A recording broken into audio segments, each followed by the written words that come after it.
Summer is beating at them. Out of a sky so blue that it threatens to peel and flood the green land, the horizon blurs watery. Aaron wakes earlier and earlier till he feels he hardly sleep. The window is too bright, too impossible to darken or ignore. A bird shirks and shirks in the top of the maple tree, its boy harsh and jagged. He tries to be quiet in his room, not to disturb the other who breathe invisible around him. He walks barefoot into the bathroom and back. He dresses in clothes as light as he would in India. His eyelids are already heavy with the weight of heat and sleepiness. He goes downstairs with the cautious tread of a burglar. He pours himself orange juice, not wanting to make a noise with cup or kettle. The cat, who has spent the night outdoors, comes up to the window and sits amongst the laurels, watching him with predatory air.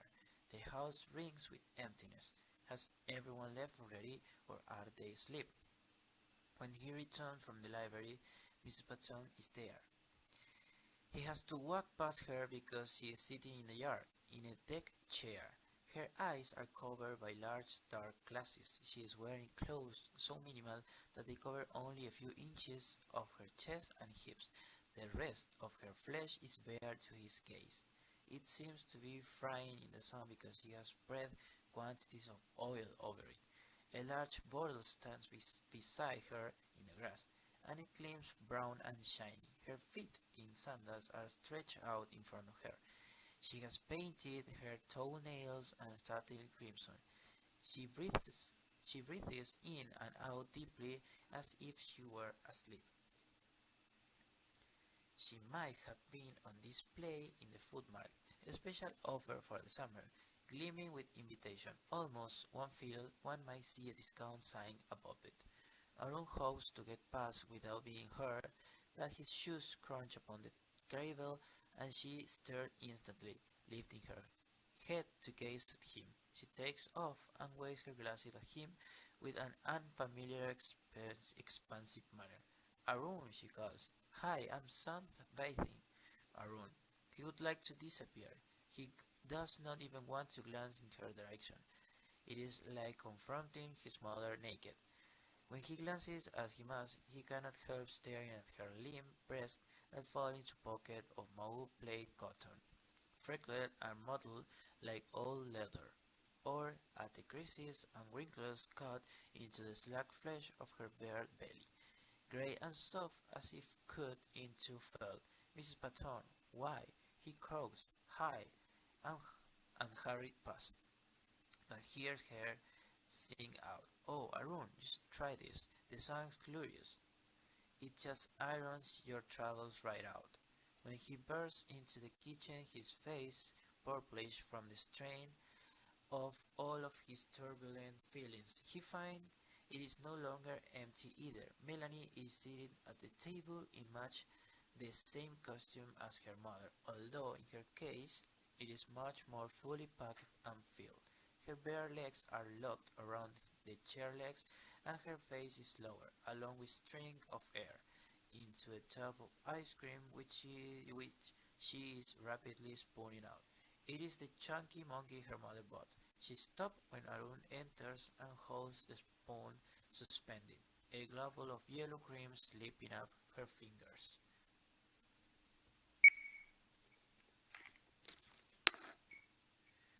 Instead of looking away disgustedly as usual, she gives him a strange grimace. Did you see, Mom? She asks. Aaron does not understand immediately. He still finds it difficult to follow Melanie's slurred speech. While he turns over the sound in his mind and tries to reconstruct them as words, the ice cream slips off the spoon and onto the tabletop. She is sunbathing, Melanie spit out suddenly, with great force, the same force that is pent up in Arun and that will he not allow to burst out. He stares at her to see if her feeling really reflects his, but he cannot decipher her expression. It is certainly not the silent mask he usually sees. But it is no one he can recognize. Unexpectedly, Melanie grins. She won't be cooking you dinner tonight, she says vengefully. then returns to the top of ice cream and attacks it with renewed ferocity. Then Arun does not see a resemblance to something he knows, a resemblance to the contorted face of an enraged sister who, failing to express her outrage against neglect, against misunderstanding, against inattention to her unique and singular being and its hunger, merely spit and froths in ineffectual protest. How strange to encounter it here, Aaron thinks, where so much is given when there is both license and plenty. But what is plenty? What is not? Can one tell the difference? Hungrily, Melanie is eating the ice cream. Her lips part so she can cram the spoon in, lower it and dip it, dripping onto her chin, then driving down for more and more of the sweet, sticky, thrilling stuff with which she needs to satisfy herself. In a little while, Arun knows she will be blundering upstairs where it will come streaming out of her, rejected.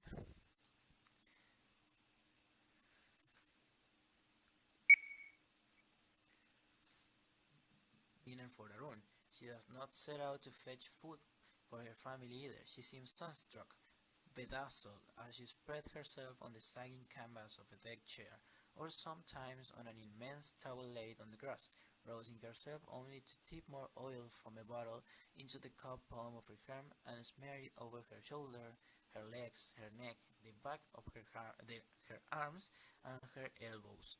She does this with slow, voluptuous motion, up, down, caressing the limb, lying fleshy tenderly. The dark glasses she wears mask her expression as she does so. She looks up only when she hears someone living on entering the house, calling out the lazy, "Hi, come and enjoy the sun." The very idea appalls Harun. If it means the bearing of flesh in public, he has never seen so much female flesh before. Then to see it scarred and wrinkled, shrunk, or sagging with age fills him not so much with disgust and with distress. His body shrinks and closes upon itself, affronted. Averting his eyes, he tries to slip past unnoticed. Mr. Patton clearly disapproves too. Slamming the car door and making his way around the kitchen, he grumbles, "Aren't you through sunbathing yet?" She answers gaily. Mr. Patton goes indoors, gets himself a can of beer from the refrigerator, and slumps onto the sofa in front of the television.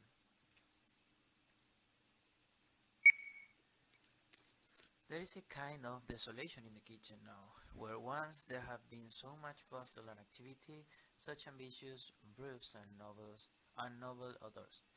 There is now only a litter of empty jars and cartoons that have been opened and emptied by various members of the household when hunger has overtaken them, then abandoned on counters and tabletops in ruined attitudes. Arun, left to his own devices, finds he has lost his appetite. He stays longer in town, getting himself a cheese sandwich from the deli and sitting on a bench under the huge dusty maple trees in the town square to eat it before going home. On other benches, young couples sit on each other's laps, tightly interwoven. An old man goes about with a thin stick, turning over leaves as if he expects to find something underneath. A young man, with his hair wrapped in a red scarf, plucks at the guitar, drawing out melancholy notes that fill Aaron with canine urge to howl.